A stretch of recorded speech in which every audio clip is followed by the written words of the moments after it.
person in line, and it is our beloved and esteemed General Evaluator of the evening, Ms. Frances Powers!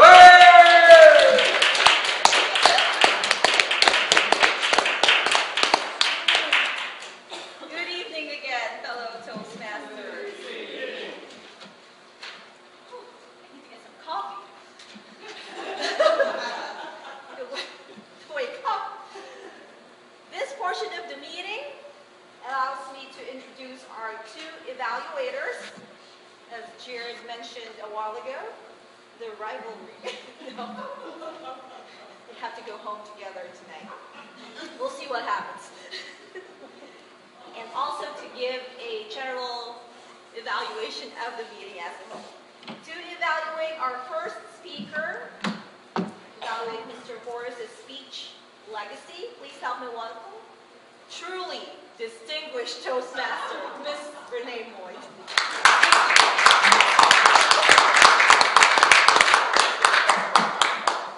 Good evening, fellow Toastmasters. Good evening. I will try not to confabulate or even say the word of the day as many times as Jim did. That has to be a record. But my purpose here this evening is to give Horace feedback on his speech. He didn't have a set objective, so the one that I selected for him was inspire your audience. The speech to me was to be appealing to your audience, going for a nobler cause, and possibly a challenge. So that's where I thought this speech sort of lied, or where it failed as far as trying to find an objective. I felt the speech was very relevant. Legacies. We all want to leave a legacy. Who wants to die and not be remembered some way? We all want a legacy. So therefore, legacies, just from the speech title, was very relevant. The speaker did express feeling and emotion, and that's something that you look for when you're trying to inspire your audience. When you bring up any speech that Dr. Martin Luther King has given, you automatically have emotion because you know the type of speaker that he is, and he was speaking from the heart. I have a dream. When you hear those words, you immediately are set, in my mind at least, I'm set there in Washington as he's giving this speech with thousands and thousands of people. And that again sets that stage. You were very forceful in your words because you made comparisons to what he said and then your experiences. You paralleled them with how things had happened to you, how you have been judged, and you used your hands as a gesture by the color of your skin. That was another emotion. You used stories. You used, again, Dr. King, you used yourself as the antidote. What I felt the speech missed for me was I really thought the legacy that you were leaving was about the racial injustice that you experienced and the overcoming it. At the end of the speech, you said your legacy could be Toastmasters. It didn't fit for me. And I understand that that is a great legacy to leave behind, but for the entire message of the speech, it didn't tie together for me personally. I think if I were to change anything about that speech, it would be that I would state my legacy at the beginning, follow it through, and then tie it off at the end with your conclusion for action. I did enjoy it. I think with a little work, you can really make that speech sing. Now let me back a little bit.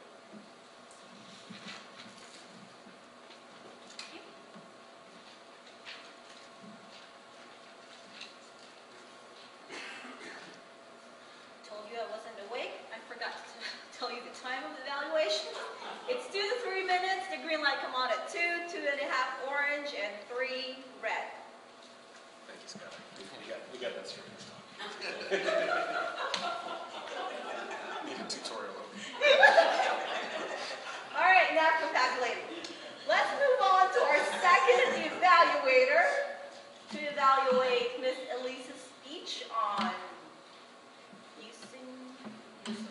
use of body language. That really long speech, remember that?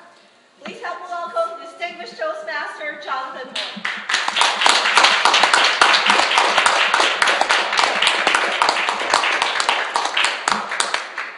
If you didn't notice, she said a really distinguished Toastmaster, what she called Renee. I don't know if anyone else did that, but I did. We won't confabulate on that any longer. Elise, for the education of our younger Toastmasters, she did what was called a canned speech.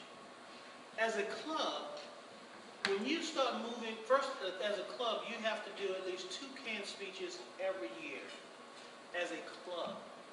When you start advancing through Toastmasters, such as to earn your ACS, you have to do 2 canned speeches. This was one of her canned speeches. And last, let me tell you a little bit about a canned speech. Everything is prepared for you. Your job is to take that canned speech and modify it to your style without losing the impact or the message of that particular speech. Her canned speech was using body language. I was looking for her to do a lot of wild things with the body. You know, being from the islands and everything, I thought maybe a little limber and all that.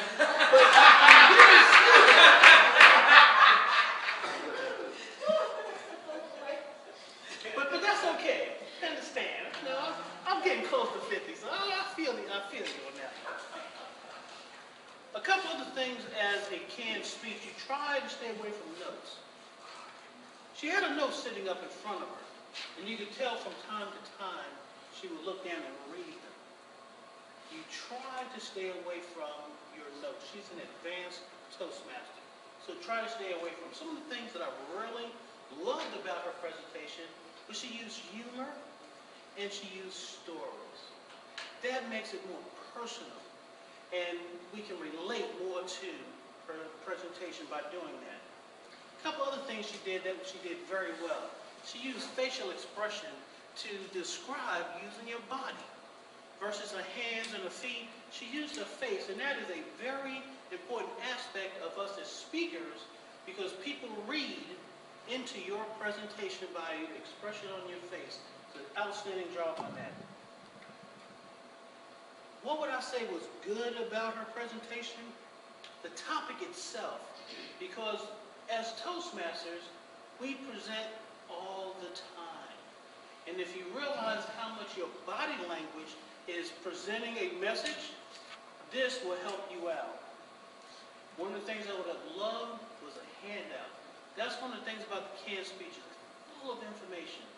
A handout to your audience so they can take this information back with them and put it to use. Thank you. That's valuable.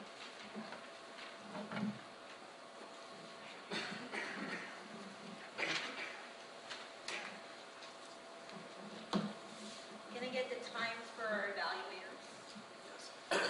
Renee at 3 minutes and 20 seconds. Jonathan at 3 minutes, 20 seconds, 93 seconds. Same. Distinguished. Wow. It's actually a little weird over here this time. They're a really distinguished couple. Even their evaluation time's the same. That's marriage right there. It's time to vote for the best evaluator of the evening. Don't put Moig on your evaluator sheet. That will require a recount. As our QVC girl is collecting actually building a huge mall in Georgia somewhere. Bigger than Mall of America, so at least you're not going to get the Mall of Jacksonville, but you're going to get the Mall of Georgia. Brandon, you're not helping. Sorry.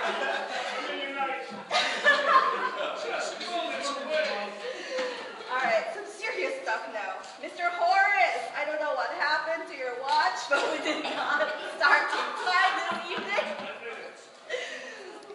We started at 6:40, 6:39, 6:40. But hopefully we will still end on time. I don't know what time it is. It's 7:43, you got 2 minutes. Oh, all right. Go! Pick up the gavel. I think the meeting went very well. I commend our Toastmaster, Ms. Valerie Walker.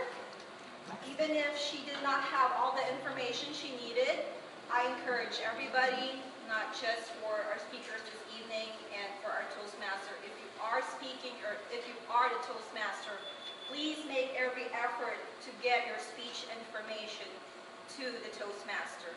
I know we have come out of process, but I remember the days when we used to enter our speech information in our website. That is the proper way of doing it. If all of us have our own passwords, our own usernames, you need to click.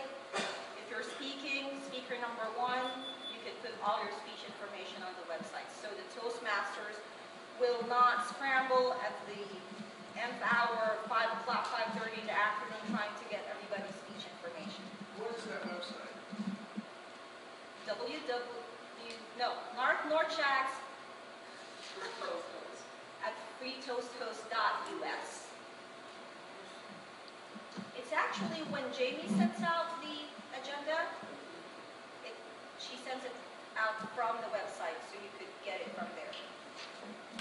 Our table topics master, Mr. Jim Paul, you did a great job bringing, again, so much energy to the meeting, and the question is very thought-provoking.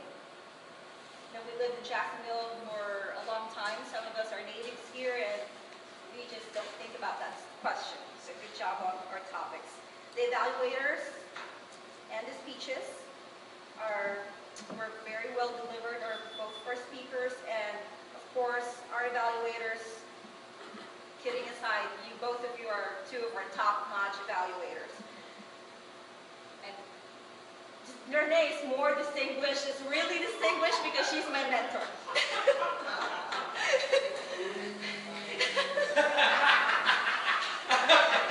Also to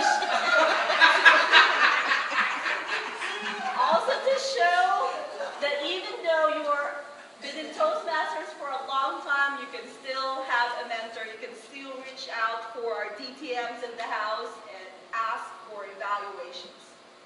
Okay, mentorship doesn't end from your 5th speech or your 6th speech. Other than that, I am done, and I would like to call back to the lectern our Toastmaster of the evening, Valerie Walker.